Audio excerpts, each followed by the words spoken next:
the inception of that was due to me losing my job, because obviously I had gone from earning $5,000 a month to zero literally from that email.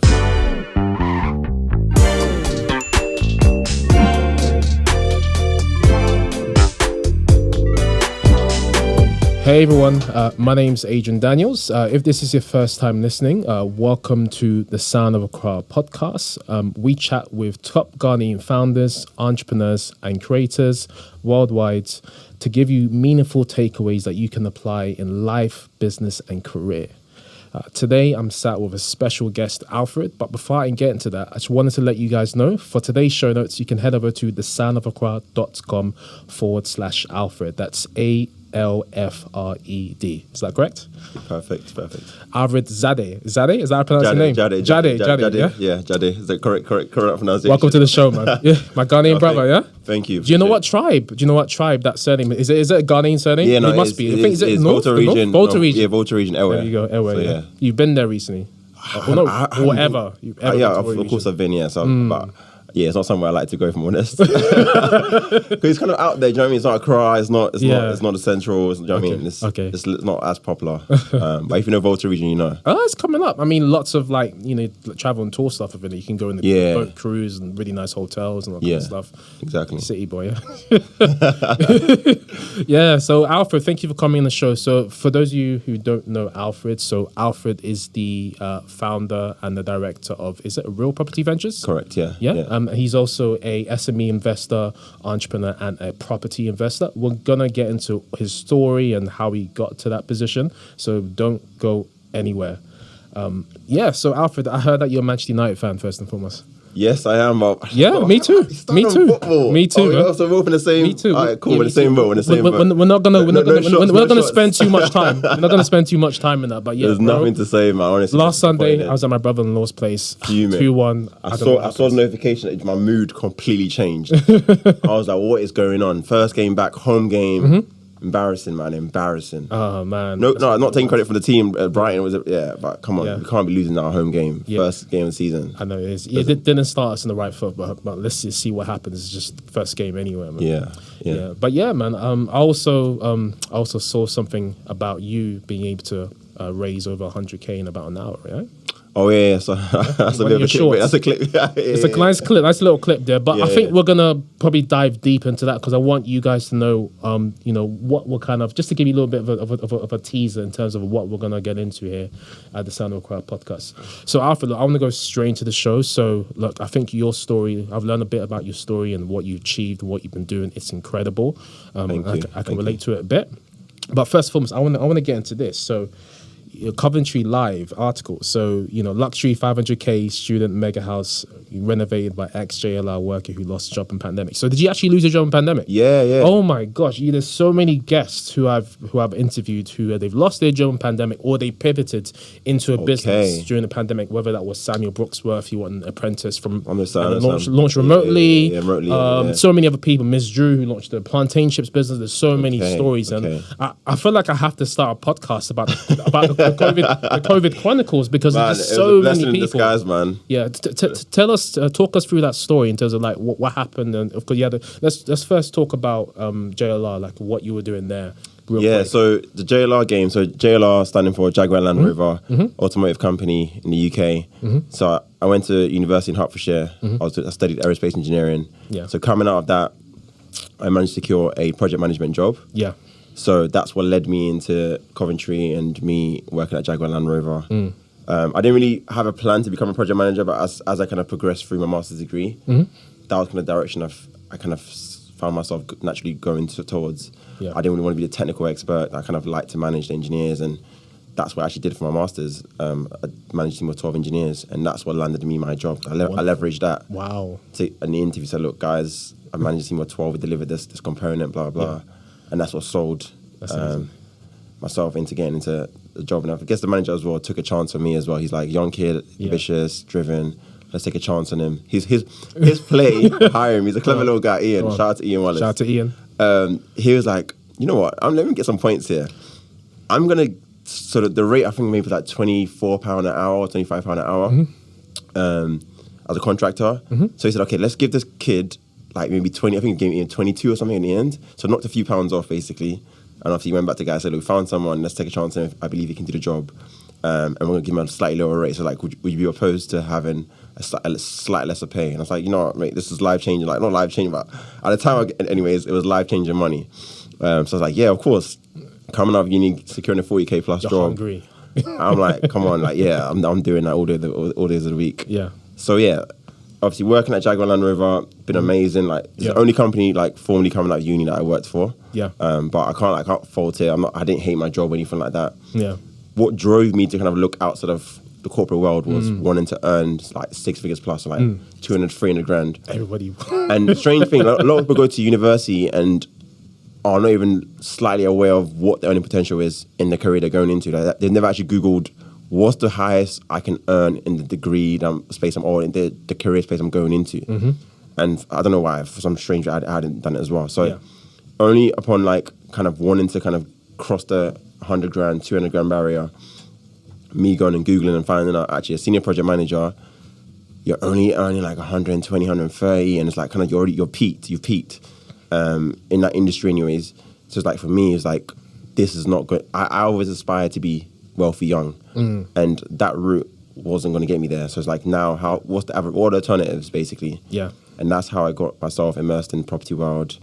I invested very heavily into my education. I keep saying this, spent 25 grand. Yes, guys, 25 grand on my personal development, education. I was big on getting mentored, getting educated by people that have done the thing that is I'm trying to do and learning from them. Yeah. So it was a bold move at the time as well, because I emptied my bank account and like, people won't believe it, but I definitely believe that. It was like, it wasn't an easy decision, but I kind of sold it to myself like, look, Alfred, in your lifetime, you're going to make that money back several times over. One. Two, you're going to spend that money on silly things, i.e. going out, going on holidays.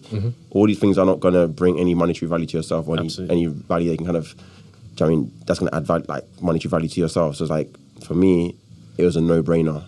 Why would I not invest money into myself to level up, to get more wiser? Do you know what I mean? So, and yeah, like for me, it paid off. I can't say the same for everybody else, unfortunately. I think you got to learn what works for you and just go forward with it. And a lot of things like in life, it's all about execution. Like, it's all great getting information, but if you can't execute, then you're going to fail either way. So I knew that what I was going into, whatever I was being taught, I can take away, go away and implement it. Yeah. And that's what I guess helped me sell myself on spending that money up front. Yeah. And trust me, the big commitment, like after you spend, like I remember going home, Ghanaian parents, like they were losing their minds. They were like, what have you done? Can you get your money back? I'm like, hello, mum. Obviously, my mum and they know me well. They know I'm very stubborn in the sense, like if I want something, I'm going to go get it. Obviously after the first announcement, guys, by the way, I've spent 25 grand. They were like, you know what? It's you. We know you're good for, like, you're gonna make it happen. It's your money at the end of the day. So you find a way. Okay. So they reasoned with you in the end, yeah? Yeah, the reason with me on the same a few minutes later, I was like, oh, okay, cool. It is what it is. I can totally relate because I wanted to do music. When I went to university, I wanted to be a music producer first of all. Yeah. So I chose music technology, but then I chose business management as well, just to cover my back, because so the African parent doesn't go all wild. Man, the African parent thing is a scary thing. If you know what I mean, you know what I mean. Yeah. But yeah, so for me, like it worked out, and obviously, and I'm so grateful I did it, because here's the scenario. COVID comes, so it's March 2020. Obviously, COVID is brewing, the news is brewing every day. All the contractors talking to each other. Have you heard anything what's going on? Because normally in March we get our contract extended. Okay. So I've been there every year for like 4 years in. Yeah, like the year on year, TikTok clockwork. So this is March 2020 we're talking about right now. Yeah. So this is more than 2 years ago. Yeah. So they're like, we don't really know what's going on with our contracts. Are we going to get renewed? And boom, here comes the news. Guys, unfortunately, obviously due to the pandemic, we don't know what's going on. Okay. We're going to shut down a lot of the offices. So all you guys went on contracts. Because again, I was working on projects that were being delivered in 5 years' time. Wow. So there's no reason for me to, like, it's not an emergency that I need to keep working to produce that product. So it's like, yeah, all of us, literally the statement was, we're going to terminate your contract until further notice. And for me, what does that mean? Like, I'm going to hang around, apply for a new job. Yeah. So obviously that investment into myself now gave me the confidence to say, okay, I've just lost my job. Obviously harsh reality, but I was confident that I can go away and progress my property investment journey. I had literally bought my first investment property Feb 20. So literally only a month into this project. So you were already on your way to building maybe passive income and wealth. Correct. Even before this happens. Yeah. Perfect. Yeah. So do you feel like that has definitely helped you to kind of like be on the course that you are today, like having that kind of safety net? Yeah, I wouldn't even call it a safety net because I'd only just immersed in my. Don't get me wrong. So as I was learning, I was doing other business ventures. I did events. My first business venture, I guess, was me borrowing capital, utilizing that to support another. I guess my partner, who was, I guess, a promoter who just needed capital to give it to get artists to come and perform at university events. Yeah. So my role was just borrowing capital, and that's what kind of I got to a point where we were borrowing about 50 grand. Then I said, okay, I'm in a position where I've now got property offer accepted on the property. I want to buy it. So now, obviously, come early next year, we're going to stop this and I'm going to start investing the money into property. So for me, yeah, I'm so grateful. Like, honestly, that is a blessing in disguise as well. Because I'm like, if I didn't invest in myself to know something outside of the corporate world, guess what? I would have to pick up a CV in a very hard time that everyone's losing jobs, looking for new jobs. I'm now competing with everybody in the market, just looking for the same thing I'm looking for. So I think the lesson here is take a bet on yourself sometimes and just have other avenues outside of what it is you do day to day. Because if that forever fails or something happens within that, you want to have something to go to. So yeah, for me, I aggressively start to kind of, and even as well, like, so I have a mastermind group, and the inception of that was due to me losing my job because obviously I had gone from earning $5,000 a month to zero, literally from that email. So overnight, literally zero. It just drops five. All contractors know exactly that email. It's like, fuck, what do I do next? So yeah, it's like zero income. Okay. I'm like, what am I going to do to generate capital quickly? Because I can't rely on building out a project and getting it all the way to end, getting it rented. That takes too long. Yeah, that's like a 5 months, 6 months before you see capital coming out of that. So you need something. And for me, the thing I had an audience. I'd provided value in the past. I was documenting my journey. Okay. People were interested in learning from me. You already built a network. Exactly. So now I could leverage that. So like when you're in this uncomfortable situation, you start really thinking, you start taking levels of action, things you probably wouldn't have done. And I probably would have never fully created a mastermind. Or maybe in the future I might have, who knows. But that drove me to saying, okay, let me create this thing that I can literally start creating income tomorrow. Because I think we started off like maybe £47 a month. Very quickly, 10 people signed up. This is off literally Instagram Live. Idea of a friend who's like, we literally said on Instagram, who would join Alfred's Live? £47 a month. Why is it always 7? It's always 7. It's a mastermind, isn't it? Yeah, isn't it? it's a I guess, psychological thing when you see like a less. So it's not. It's kind of £50, but it's not £50. So you're more like, okay, cool. It's 40 something pounds. I can spend £47. Yeah. And yeah, man, that's grown. So like now this is like a $3,000 a year, like annual subscription now to be part of the mastermind group. So again, that wouldn't have come out if that adversity, whatever you want to call it, if that didn't happen. So for me, I'm grateful. I can't even, like, a lot has happened since then. Like I'm in a whole different space. I keep making a joke. Seriously guys, I'm unemployable. Like you can't, there's nothing that's going to excite me in the corporate world. I don't care. You can make me a CEO, give me equity. I can do more. You don't need that. You don't need to go back to the rat race anymore because you've already. Don't get me wrong. I still work. Yeah. Like I'm workaholic. Like if you follow me on Instagrams and stuff. Yeah. You see me. I'm in gym, working, meetings, traveling here, doing this. Yeah. So this is work for me. Me being the podcast is work. Yeah. I mean, you're not doing a 4-hour work week like Tim Ferriss, are you? I mean, you're actually working. You're grinding. Exactly. Just because you're an entrepreneur doesn't mean that you don't do anything. You actually have to do a lot more sometimes than working a normal, full-time job. Exactly. Yeah. Exactly that. I mean, you dropped so many gems during that.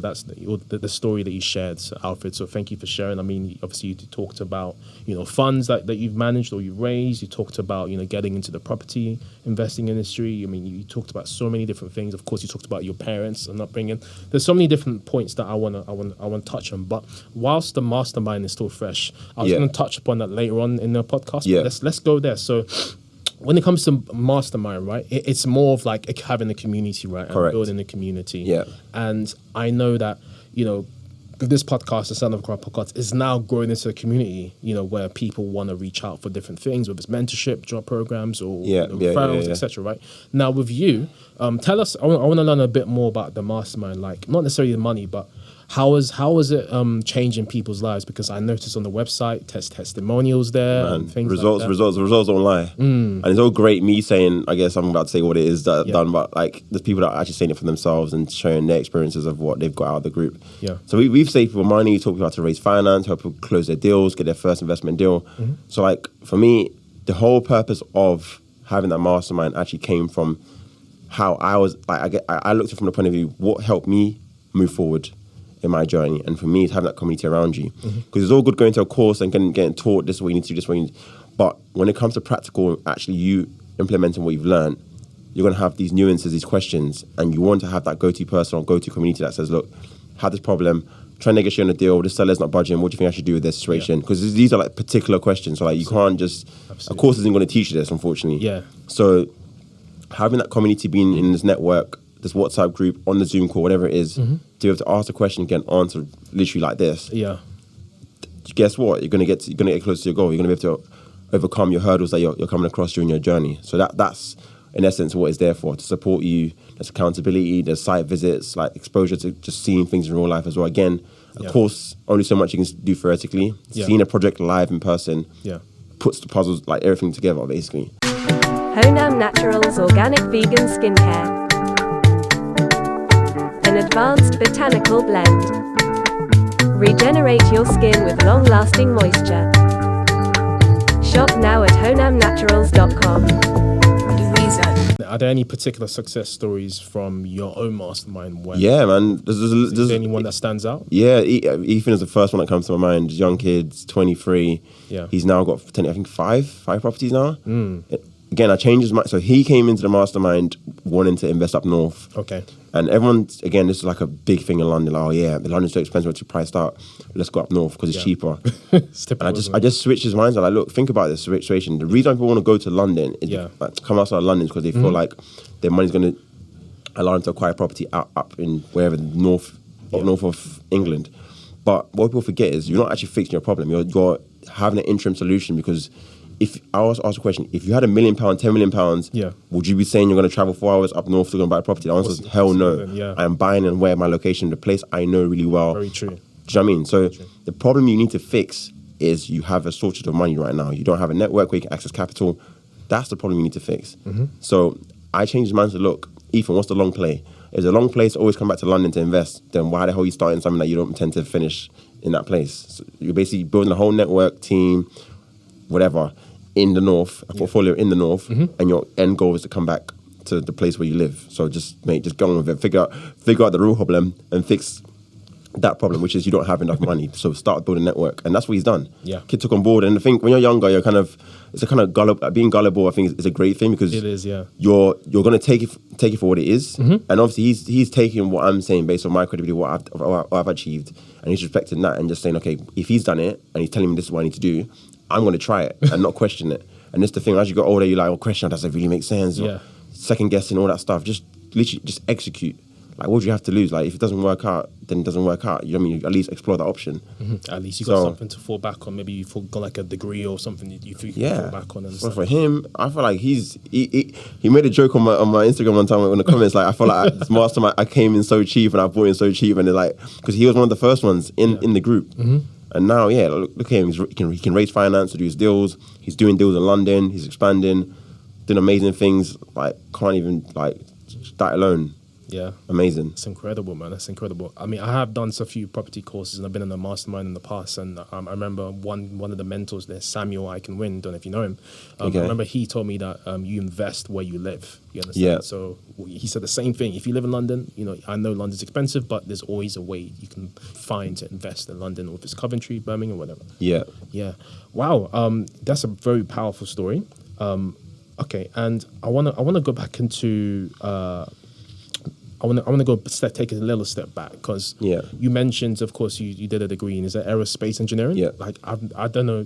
I can't give you one person that I know that's done a degree like that. Very specific. I mean, it comes across like you're very intelligent. What drove you to take that degree? Guys, I promise you, I'm not the smartest guy. I'm not. I think I know how to get the best out of people, and I can create teams, and I think attributes of being a project manager, I guess. But I'm not the most clever person. I guess I have a lot of friendship groups. I have the friends that kind of really like smart, and I kind of leverage them when I want to study or whatever. So in uni, like I got my party friends. I want to, we're doing this partying, whatever. When it's during uni days. So yeah, I wouldn't take credit. I'm a smart person. I'm a hardworking person. I'm gonna keep practicing, trying until I get it. It's what I can say. So I guess through practice, you get better at things. Yeah. So yeah, in terms of the degree, like the reason why I kind of went into that space is I had a dream, just still a dream. It hasn't fruitioned, to become a pilot when I was younger. That was like my career. That's great. And obviously, to become a pilot, being an aerospace engineer, you learn about planes, how they work. No way. That helps you pass your you get your license as well, because the exams that you do around the plane, parts of the plane. So again, you have a dream. Start researching what does it actually mean to deliver on your dream. So again, I didn't research what it actually means to become a pilot. Upon research, you have to spend tens of thousands of pounds, unfortunately, to do flying lessons, hours and hours and hours of flying lessons. Man. Again, guess what? Alfred didn't have the money. I'm a broke kid in uni, just about paying my rent and just about going out and eating. Like, do you know what I mean? Like, everyone in uni relates to this. Yeah. So finding another 20, 30 grand to go do hours to get a pilot license, where am I getting that from? I'm not fortunate. My parents aren't going to just, hey, Alfred, take 30K. Here you go. Go do what it is you want to do. No. So yeah. And to be honest, I came to a realization like, look, the lifestyle of a pilot means you're never home. You're always around, flying 3 days here, stay there. Yeah. So it's not a stable lifestyle. And I kind of said, look, is this a lifestyle I want to sign up to? Yeah. Probably not. So I kind of just dumped that dream, but I still aspire to kind of be able to get a license. So something called PPL. So it says, is it private pilot license or provisional pilot, whatever is PPL, Google it. That enables you to kind of fly like a 2-seat aircraft. So like for recreational use, I guess. Okay, Top Gun. You can, yeah. Literally. Alfred and Top Gun. Literally. Sequel. Honestly, man. That movie was lit. By the way, if you haven't watched Top Gun, go watch it. But I was buzzing through that movie. I was like, geez, this is me. Like, even getting back in my car afterwards, I was trying to do a madness. If you watch the movie, you know what I'm talking about. Yeah, I think the way people feel about cars, they may feel about planes as well. Yeah, it's adrenaline. That's all it is. That's adrenaline. What you've hit the nail on the head. You know, that kind of too fast, too furious, kind of thing, kind of vibe. Yeah. Okay, that's impressive. Okay, and then of course you talked about your parents, and when you told them that, look, I'm gonna take this path and invest in myself and get into property investing. Like they didn't overreact too much. No, they didn't. It was all right. Okay, so you don't really have a very, very strict upbringing in that sense. Obviously, my parents are Ghanaian. Everyone's Ghanaian parents. Yeah. They have their old school. My parents are old school. Yeah. Their philosophies are there, embedded, can't change, stubborn. Yeah. It's not going anywhere. So, but I think they just judge me based on my character, what I've done in the past. Okay. My ability to go away and deliver on things that I said I want to go out and achieve. Okay. So they're like, if Alfred says he's going to go and do this, we're going to support it. Who are we to say? Because I think that there's probably the bit that they let go of. It is not your money, mum. It's my money. So they're like, at that point, it's like, to be a fair point, you made your money. If you want to spend it how you want to spend, that's on you. Yeah. It's not affecting us. So it is what it is. Just go and do what you need to do, basically. Got you, perfect. And then getting into property itself. So of course, you ended your contract with Jaguar Land Rover, or they ended it rather. They fired me, basically. They fired you, basically. Sorry about that. So yeah, that Alan Sugar pointed at you. So you got into property investing. Now, why property investor? Why not a different vehicle, a different path? Yeah, good question. It's very simple, and I think people like to complicate things, but the blueprint is all out there. So I just simply researched who are the wealthiest people, what assets are they in, what was their journey into building wealth, and most people, 9 out of 10 times, property's in there somewhere, somehow. So I'm like, okay, they're wealthy people, I'm trying to become like them, so let me go and do what they did. That's clever. Literally, it's not clever, there's not something genius, there's nothing genius about this, it's just looking at what worked and replicating what works. Simple as. So I said, okay, property is what they've had, build wealth from. It's proven test of time. Just generally even research on property investment is one of the safest things you can do. But going into it, I didn't think of property as a business, because I remember back at uni, I used to kind of think, career-wise, I would save money. Maybe every 2 years I buy a property. So by the time I get to my end of my career, I have a portfolio of maybe 10, 20, but I don't know how many properties I can buy between then. Yeah. And then that's kind of my pension fund. That's my kind of my security. Yeah. But I never, going into the investment courses and learning about it, I actually understood it. No, it's not just buying properties. There's actually a business to it. there's a whole business model around buying properties and marketing it, designing it, whatever. Yeah. So again, this is why you don't literally, the saying of you don't know what you don't know is such a powerful saying, and people don't really realize. I did a pie chart. I made a joke with my friend, like coming back from one of these seminars where the person in front kind of drew a pie chart. So obviously, you're in the pie chart 100%. They took a slice out. It's like, this is what you know, which is like a little slice, which probably equates to 1% of what you know. Yeah. Then there's another slice of the stuff that you know you don't know. Like you actually know, you're conscious that you don't know the stuff, but you need to know it. That's another 2%. And the remaining 97% is stuff you don't know, you don't actually know. Like you don't even, it's not even on your radar. Like, and that's again, like blind spots, if like. You're not even acutely aware that this is something that even exists. So it's so powerful. And I'm big on getting into rooms, changing environments. If you've outgrown your environment or you want to change where your current situation, guess what? You have to move into a new room. So if you go pay to be in that room, serve water, stand in the background, I don't know, whatever you need to do to get in that room to hear a different viewpoint, have a different lens, what I like to call it. Like my lens now is completely different to where I was even a year ago, 2 years, 3 years ago. So for me, that's massive, like huge. Yeah, they usually say that the smartest person is not the one that's the loudest. Sometimes it's the quietest because they're the most eager to learn. Yeah. Or they could know everything, but sometimes they're just humble about it. You know, sometimes it could be either way. Very, very powerful stuff. Okay, and then I've heard that you focus on the HMO investing strategy. Yeah. For those of you, for those of the listeners who aren't aware of what HMO is and your strategy, maybe you could share a little bit about that quickly. Yeah. So HMO is the term. HMO stands for house of multiple occupants. But layman's terms, that means house sharing. So everyone's who's rented before potentially shared a house with other housemates. If you've been in uni with friends, all that stuff. So that's in essence what that product is. Obviously, what I do, I go about buying residential homes. So these are 3-bedroom, 4-bedroom properties with 2 reception rooms. This allows me to then convert these properties from that to a HMO, which is basically a shared living. So these are individual units which have got bathrooms, kitchenettes, and then a large what's called kitchen and lounge area for them to kind of, like, as a communal space for them to kind of hang out in as well. Yeah. So if you haven't seen some of my designs and properties and stuff, it's all on the YouTube videos. I've done showcases of that, so you get a picture of more visualize of what I'm talking about. Yeah, they love the house tours, don't you? Because I've noticed on your YouTube channel the house tours are pretty popular, isn't it? Yeah, they are. Everyone wants to see the final product. Everyone wants to see the bit where the hard work it takes to get to that. But they just like to see the final product because that's the flashy, the glorified bit. Yeah. That's what people want to know. But yeah, it's hard work. I don't want to make it sound like it's definitely a long process, a lot of education, a lot of pitfalls, great things that come out of it. But yeah, it's a process. It's definitely hard work. I mean, I've been to some of these courses and they preach no money down, and then when you get into it, they they find that's a whole completely different thing. Yeah.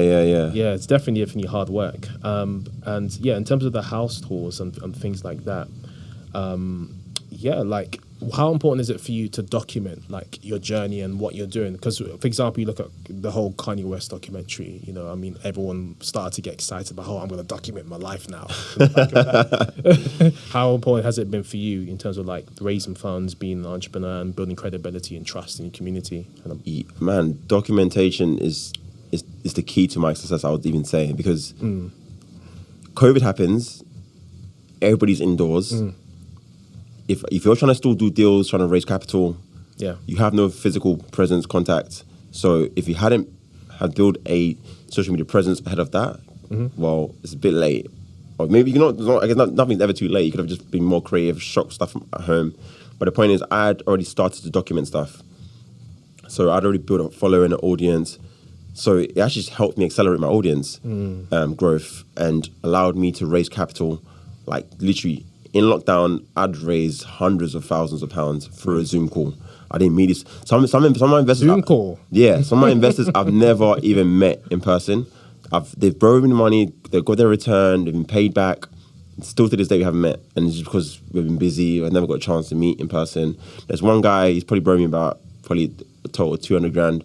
I'm only about to meet him next Monday. And it's been 2 years. 2 years. He's giving you 200. He's not met you. We only know each other through Instagram and on Zoom calls. And we never still haven't met to this date. It's crazy. But again, social media, documenting your journey. because you kind of create this bubble of like people kind of know what you're up to. Yeah. Because I share everything, good and bad. I document it. If I got my videographer with me, good, bad, and ugly. It's definitely 100%. I don't want to make it look like it's always great because it's not. And that's the bit, I guess, what people kind of appreciate. That I'm showing both sides and not kind of always showing the good stuff. So yeah, that helped me raise capital. It helped me grow my audience. Obviously, that attracted people to a mastermind group because I wanted to learn what it is I was doing. It's like a funnel, isn't it? Yeah. It's literally like, it's my CV. Like now in the business world, I'm buying businesses. I get into the meeting, the business owner's like, oh, I Googled you. I've seen you won awards. Congrats on that. Yeah. Well done. I see you got a great following and you got engaged followers and stuff. Yeah. Like they give me credit. And I think they come into the meeting respecting me a bit more than who the hell is this guy? Yeah. And it's kind of savvy, but like when you submit your details to these business brokers, the owners have to say, yes, we want to release documents to this person, or no, they don't. So if you're not someone they can find information about, chances are they're like, we don't know this person, we don't feel like we want to share our company accounts with this person. True, so, because they look like an anomaly, like they don't exist. Yeah, they don't exist. It's like, who is this person we're sharing our account details with? Social proof is so key. So hence for me, I'm like, yo, this is a game. I'm trying to grow like aggressively, grow the accounts. Because I know what that means to me monetarily, inspiration-wise. And again, I've won awards. I think some of the awards I've won due to the fact that I've inspired so much people to kind of show that it's possible. I went through hard times in terms of me losing my job. Yeah. Still just deciding like the job isn't going to fix the problem. Let me just get on with this property investment career and just go 100 miles per hour with it. No, congratulations. I mean, I saw that you won Property Investor of the Year 2021. Congratulations. Thank you. And there's a new one. I saw that. No. There's a new one. You got exclusive. Go on. Exclusive. So Let them have it. As of yesterday, I had an email. So Stevie Awards, if you don't know what like, Stevie Awards is, like the Grammy of Business Awards. Okay. It's international awards. Got email yesterday saying that he won the Young Entrepreneur of the Year. So for me, that's like a big one. But obviously, thank you. And then the other one is obviously this. So I applied for 2 awards this year, and then the other one is around the Great British Entrepreneur Awards. Yeah, that's a British entrepreneur. That one's going around Starling Bank around that. Yeah, they're sponsoring. Yeah, they're sponsoring that event. So that one's more nervous because you have to wait for the actual day to be announced. Yeah. So obviously now I know like 15th of October I'm going to be in the room, I'm going to be announced on the stage to receive my awards. That's amazing. Blah blah blah. But this one is different because I'm actually in Dubai during the awards. I'm flying back specifically for the day. That's insane. To fly back out again. So I'm going back to Dubai after that? Yeah, I'm going straight back to because I've booked a month in Dubai. So okay. Work and play, yeah? Yeah, I'm always doing business. Holiday is play and play. Yeah. Holiday doesn't exist to me. Like I don't need to take time. Holiday does not exist. Don't get me wrong. I do take time out, chill, relax, all that stuff. But I'm always in business mode. I'm always doing things in and out, dropping in and out. But yeah, so yeah, I'm literally flying back for this ceremony event. So I'm gonna be I'm very competitive. Like if I've applied for something, I want to win something. Like, do you know what I mean? Especially when I'm committed that much, go out there, come back for the thing, and then fly back out again. Like it needs to. I got my videographer. He's got a seat on the table. I didn't even realize that was videographer. Amazing. So yeah, he's going to be there. We're going to document the whole thing. So it needs to listen. If GBEA, if you're watching this, you're probably too late by then at the point. But if you're seeing this, I need to be winning that. Hopefully, I think it's I'm sure you'll win that, man. There's some good competition. Sweep. No, third time to chart, man. You know what? There's some good competition. I can't even front. There's some good competition. So okay, man. 5,300 applicants this year. Okay. So it's big. Like to even make the finalists, it's an amazing result in its own. But obviously, I'm not like I want to win. I need a crown. Do you know what I mean? What this is the creme of the crop, yeah. This is the best. So this is bigger than the Property Investor Award. This is bigger you know what it is. The reason why I do these kind of applications for these awards and stuff, and it's not. I don't need. Everyone's going to ask about self-belief. How do you have so much strong self-belief in what you want to do? You're very clear on what you want out of life and stuff. Like I don't personally need that external validation, but I know what it does for society because I know society is such a stupid thing. But unfortunately, society is wired in a way where I can say how great I am. Nobody cares until someone else externally says or who's credible says you're great at what it is you're doing. Yeah. So unfortunately, I'm not mad at the game. I'm just playing the game. So learn the rules and play the game. It's as simple as that. Don't hate the game. So literally, so that's why I'm doing these things, and that is literally it. So I know winning these awards again attracts investment. People looking at you thinking this guy's doing all right. He's been accredited by this person. They're saying that he's great, he's doing amazing things. Let's find out a bit more about him. So even if it's not even straight, want to do business with him, it's now, I guess, exposing me to them to want to consider at least looking at me to find out for themselves if I'm worth it or they think I'm good for it. So for me, that's it, literally. So again, it's social proof. Social proof, man, to honestly, attract more investors is more of what the documenting does, but maybe a bit more. Yeah. Exactly. It's just it's rubber stamping what you've done. And I'm like I said, for me, I don't need it, but I just know that's the way you got to play the game, unfortunately. So I'm just playing the game. Yeah. Okay. So yeah, I mean, you definitely know what you're doing in terms of the property world, entrepreneurship world, investing, etc. So what would you say your portfolio and investors, like, what does that look like? Like, do you have like a big portfolio, or do you have like a wide range? Yeah. So at the moment we're just under 4 million. Nice. All of it is in Coventry City Centre, like around Ring Road, if you know Coventry. Yeah. So yeah, we've acquired. This is all in the last 2.5 years. So I've been very aggressive with it, and the only reason I've been able to scale that quickly is because guess what? I documented my journey. I attracted people to want to do business with me, and so raising investment was the key to. I always like capital. If you have capital, you can do what you want really. Like you can scale aggressively, and then that's what I did. So up to date, I've probably raised about 1.8 million in private finance. Paid a lot of money. So I've been there. Done a bit now. I'm trying to do bigger things as well now. And that's the thing. Once you get in the business world, start getting into rooms that people are doing tens of millions. What I'm doing, I'm doing nothing. There's always another level. Yeah, there's way. I've been in rooms and felt this small. Like no, there's no space in between my hands. Literally, this small. I feel like the solar system. Man, literally, like oh my Jesus, these guys are like somewhere else. Like the think is so big and so inspiring. Like I can't explain it. Like it's just different. Yeah, I can't necessarily relate it, but I've had people on the show and I've met people who explain the same thing to me. Sometimes you have to pay to get in a room that you didn't even know that even existed. 100%. Very powerful stuff that you're showing right now. And let's talk. Speaking of raising funds, right? Yeah. Of course, when you're working at Jaguar Land Rover, you're managing around, was it 200 million? Yeah, 200 million project engine project. Yeah. Okay. Would you say that skill set was transferred over to maybe 1,000%. And I my life is played out in mysterious ways, and it just all just seems puzzling, like just sliding in and sort of fitting in. So the whole project management world, obviously being a project manager, you have to work with like loads of different teams. Like we had 300 engineers, all different cohorts, like doing different things. So you're dealing with different personalities, different work rates. So there's some people I know that are amazing at their job, I don't even have to follow up with them. If they say they're going to deliver by this date, they're going to deliver. There's some that will say they deliver, and you just know you got to double check it every single day, make sure they're progressing with the thing they said they're going to do. So a lot of the attributes as a project manager helped me massively when it came to me building a team for my property investment business. Because like I've got a construction company, literally they're solution oriented. So like I found the kind of guys where they don't have to speak to me and they just get on with things. They don't bring problems to me. They literally provide me with solutions. And one thing, even being in the corporate, and again, not to dig on like, people kind of have this whole hate on 9 to 5. Like 9 to 5 is a great place to be because you can learn for free.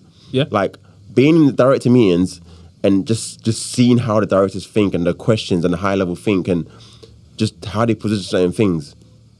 Like you're basically looking at how does a business owner operate, how a business owner should operate, because the way they're kind of highlight, like they're not here for the nitty gritty. Yeah. Like you can't come and now be like the engineer. Like we don't even let the engineers go and present because they're very technical. And so again, we know the project manager has to go and present stuff, because if the engineer goes, he's now babbling about things about this pipe burst and this is the reason why it caused this. And the guy who's here, focus on the technicalities. He's not interested. He's like, okay, thank you for telling me all this blah blah blah. Yeah. What's the solution? Like, so when we go into these meetings and we have problems, the problem is like one line. Yeah. High level, straight to the point, what is the problem? Okay, here's solution A, solution B, solution C. Yeah. And the director's kind of more steering, like, okay, cool. Based on what you've said, I think B is where we need to go for this reason, bang, and that's it, deliver on that. So similarly, when I'm working my construction company and they're coming with me problems, or not coming to me with problems, they come with the problem and they say, okay, Alfred, we've got this solution, here, this, that, what do you think we should do? Which way would you? And sometimes I even bounce back, like, what do you think? Yeah. I know I pushed for one option more than the other, and I kind of make an informed decision based on what they said. Yeah. And so, yeah, for me, it's like team selection, managing teams, different people, management agent again, same, all these things. The project management world helped me. It's helped you. So it's not necessarily just managing or raising funds. It's also other areas of the property investing business. Everything. Dealing budget. I had to deal with massive budgets. This was a 200 million engine program. Just the 4-cylinder engine that goes into your votes and stuff. Your XCs, XJs, not XJs, XCs, XFs. But yeah, all that literally contributed to my business, and I'm so grateful. Like I'm like, yo, I basically got free experience. Like even how to. This is such a simple thing, but my project manager, my project manager, my senior project manager, he taught me ways of, again, when you're in a corporate, you kind of know this email game. There's an email game that we play. Some emails can be very assertive. We know how to write a certain email in a certain way to get the person to do the thing that we want to do. Right, okay. So like those, like even just learning how to write an email in that format. Like during uni, we don't get taught how to write an email. Yeah, you just. I mean, like copywriting in a way. In a way, I guess it kind of relates to that. So it's just being able to like write stuff down and to get the outcome that you want. Yeah. So in project management, I was taught like let the engineer feel like he came up with the solution. Okay. Because that empowers them to go away and deliver it. If we tell them what we want them to do, they feel like they're getting told. And they're the expert. They see us as managers. Got you. So you got to be pragmatic about it, basically. Exactly. So that skill set alone, like I'm always playing that game. Like I'm always trying to empower my team to come up with solutions. I could have a solution in my head, but I'll ask questions that will drive the answer I want. Does that make sense? And then for them to feel like they came up with the answer, and therefore I'm like, oh yeah, that's a good idea. Deliver on that. Let's go with that. Okay. And in that way, you're subconsciously not subconsciously, but you're kind of training them in a way, so that they can kind of do it on their own. You don't have to probe them to do it. Exactly that as well. So brilliant, fantastic. And of course, like we've talked about, you've taken transferred some skills from this job to go into property investing. Yeah. For someone that wants to get into property investing, like what skill sets would you say are important in terms of, you need so many moving parts, right? Yeah, sales, marketing, communication. There's no one thing that I can say as a skill set you need. Obviously, I will say property business is a people's game, unfortunately. So you have to learn how to kind of interact with other people, be sociable. You can't just if you're introvert. I don't this introvert. I hate saying introvert. It's not. I don't believe it's a thing. Yeah. If it's important enough, you become extrovert. Trust me. So it's a relationship building thing. So you get the best deals because you've got a great relationship with the agent. The agent sells you better to the seller, so the deal gets done that way. Raise an investment, you got to build rapport with someone you've never met potentially before, and get them to trust you, know, like, and trust you, and therefore release capital to you. So it's a people's business. So if you know you're not, I guess, a sociable person or can't build relationships, you're probably going to find it hard, because trying to get people to do what it is that you want all comes from you building relationships over a long period of time. It does make sense. So that's probably the only skill set I would say you need. Even I feel like you don't need to learn that. You can be that if you want it. Okay, so the main thing here, what it comes down to really is relationship building, and we could talk about all of these different things, strategies and tactics, sales, marketing, comms, copyright. That's a whole degree in itself. What it really comes down to is relationship building. Yeah. Amazing. And obviously as well, like getting educated. So a lot of people kind of see property investment, because I say property investment is probably the most marketed business opportunity outside of corporate world. So people kind of see, I'm just buying a house, put some deposit down. They're kind of relating it the same way as they bought their homes. If they haven't, and it's not the same. It's most definitely not the same. You could have bought a property today, rented it out for the first year, got amazing returns. Year 2, year 3, you're struggling because maybe you didn't buy in the right location. So again, that's lack of information and not knowing that buying this area isn't going to, like, long term keep generating the rental income you thought you were going to be getting because year 1 was so great. Yeah. So being informed and having a know-how of how do you build a sustainable portfolio that brings you money years on years, tens of, like, do you know what I mean? So for me, like, a strategy of mine, I focus on the city centre, because I'm like, well, guess what? If there's migration into the city or into this town, whatever it is, where people's first looking at, they're looking at houses or accommodation closer to the city because they want to be accessible to the trains, the buses, the shopping centres, whatever. That makes sense. So as you start to move away from the city, those areas become less desirable because, like, they're further out. You now probably have to have a car to travel in, or it's not walking distance or whatever. Yeah. So I'm like, these ones, if there's a problem in the future, guess what? These are the least desirable places that people are going to want to rent from. Mm-hmm. So I want to increase my chances of getting someone to rent. Even if I had to even drop the rents, like I'm already winning. The only reason why I'll look outside further out the city, I always say like maybe I'm buying a place next to a hospital. I know hospital's not going away for like the next 20, 30 years, 100 years even. So I know worst case, I'm always going to have someone from the hospital who's going to rent because they want to be close to the hospital, walk out of the bed, go straight into work. Yeah, makes sense, yeah. So that's probably the only consideration I'll give to wanting to buy something outside away from a city centre. Okay, so you target different kind of groups in a way. If it's not like a city centre, you kind of go for an area where there maybe it kind of like attracts a certain groups. Yeah, I wouldn't even bank a company, because a company can, like Amazon can move warehouse. Amazon could be here this year, and in 5 years time decide we have a efficient place to be. We want to shut this. So that's still for me. So I was like, literally, I would only bank on a hospital. Because it's very. I don't know how many hospitals have ever been closed. If someone checked the stats on this, but I think it's very rare a big hospital closes down. It's like that's a huge deficit. Like you can't just close a hospital down. It's like there'll be so many protests, all this stuff. It won't happen. So that's what I can kind of work with that. Yeah. Everything else, city centre. And again, city centre locations allow me to pivot. I can move from HMO strategies to service accommodations. So it's a holiday let. Even within that, I can diversify again. I can do either holiday let or corporate lets within that strategy. Okay. I can do social housing again because it's a city centre location. Okay, so it gives you different exits. Or yeah. So this why like being informed, being educated is so important, because you can just buying a house is easy. I always say like, bro, anyone can go buy a house. Yeah. But if you don't know what you're doing, you can lose money in property as well. Of course. So I'm not here to make money just today. I want to make money in the future for years to come. Of course, yeah. And that's my philosophy around investing in property, What you said is right about anyone can just buy a house or buy a property and still lose money. I mean, I had Kwesi from on the property and finance live Q&A that I had maybe a few months back, and he was talking about something simple, right? You could still buy a property, but then if the inflation is going above the rate, or maybe the mortgage rate, what have you, you can still lose out. Yeah. Understand? And right now, we're in a period where there's inflation and maybe, an incoming recession. There's still ways to make money with property, even with those economic downturns coming. Yeah. So for me, this is all comes to knowledge. Of course, there is people still making money today. People are potentially waiting to kind of get opportunities come their way, because obviously, if things get a bit more crazy, people might want to exit the market for whatever reason. And obviously, during that time, it's a good time to buy. So there's always opportunity. And I kind of, again, I look at investing in property with a long horizon. I never look at just making money today, because I can make money today. That's the easy bit. But can you make money in 10 years' time? So for me, you could still, like even the statement around overpaying for property, if your play is, I'm buying this and I'm holding this for however long, 20, 30 years, it might sound crazy to overpay today, but over the long horizon, you've still made money. Obviously, it depends how crazy you could have. If you're buying areas that aren't appreciating, obviously you're going to lose money. That 20 years, you just matched the number you actually paid for 20 years ago, and you had no capital appreciation over that time. Yeah. So again, knowledge gives you access to kind of knowing where the best places are, and knowing what to do and how to tackle each market circumstance.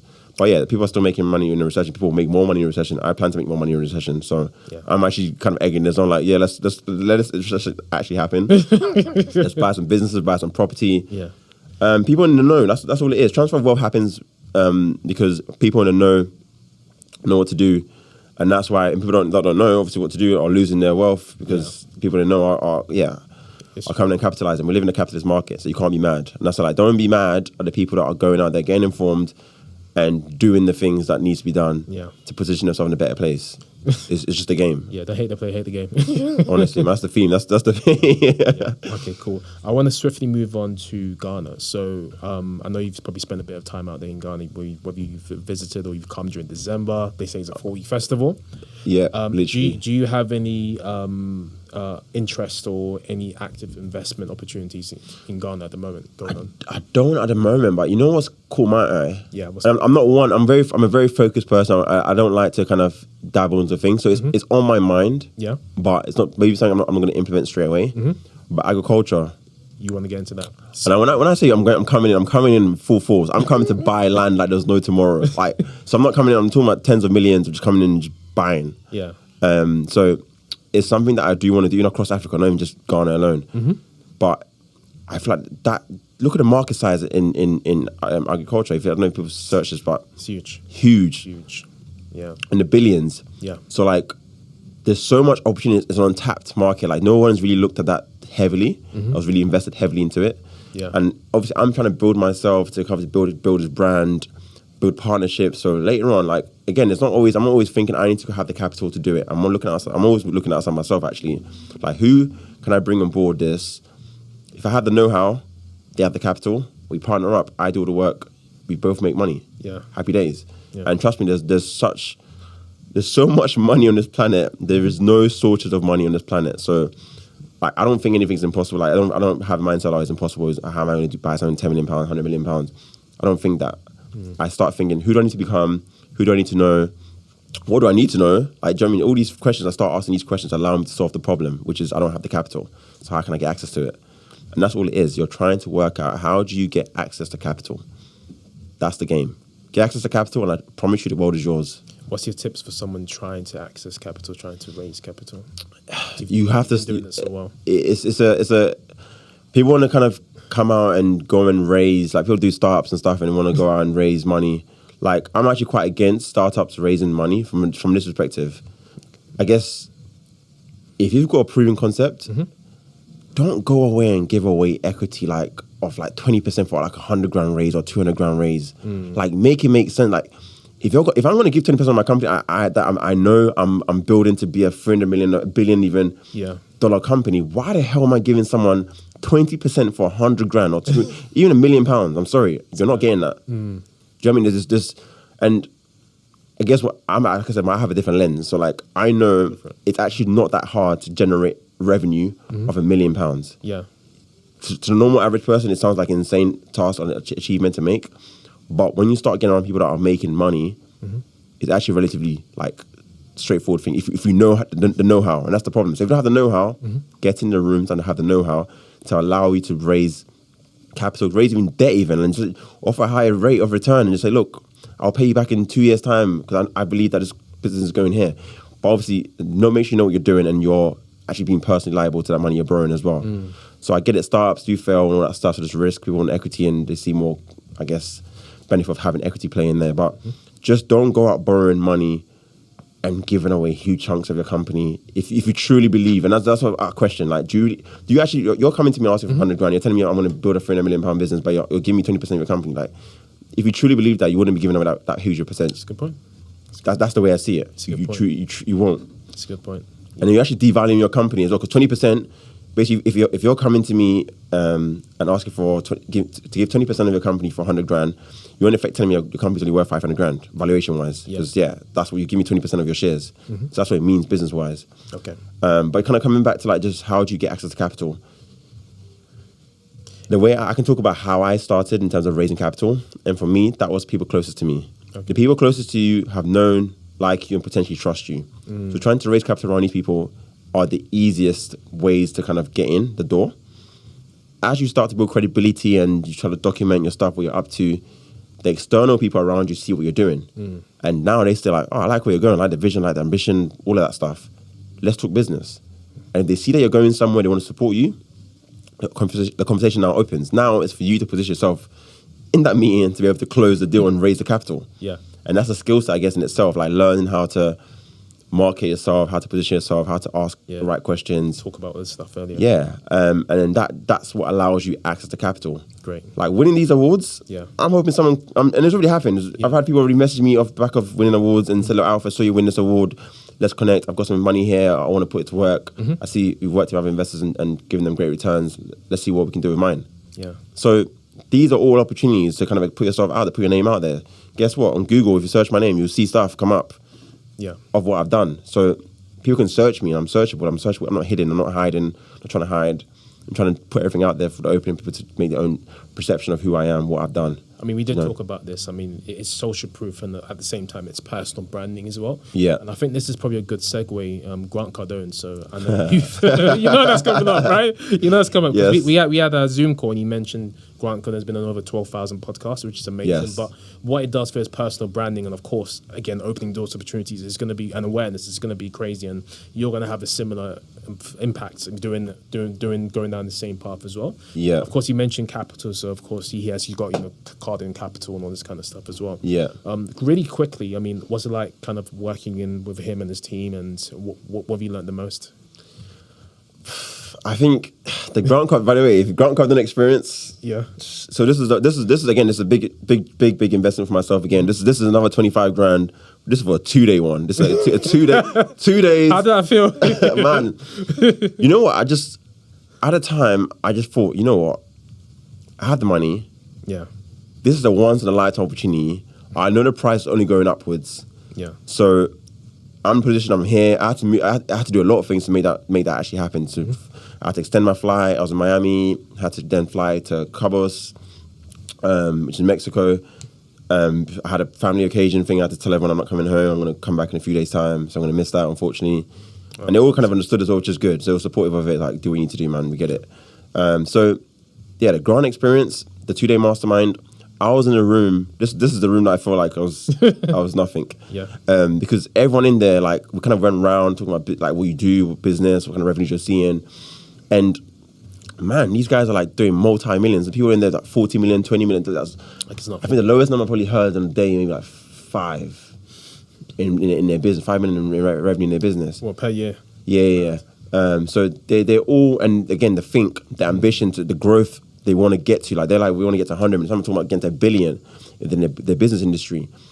And and again, like what opened my eyes was like, all these guys in business, they weren't doing anything creative. We had construction companies, landscaping, someone making manufacturing pasta. We had someone selling cotton. The guy was doing 40 million in sales, trading physical cottons, like transporting cotton, making sales on cotton.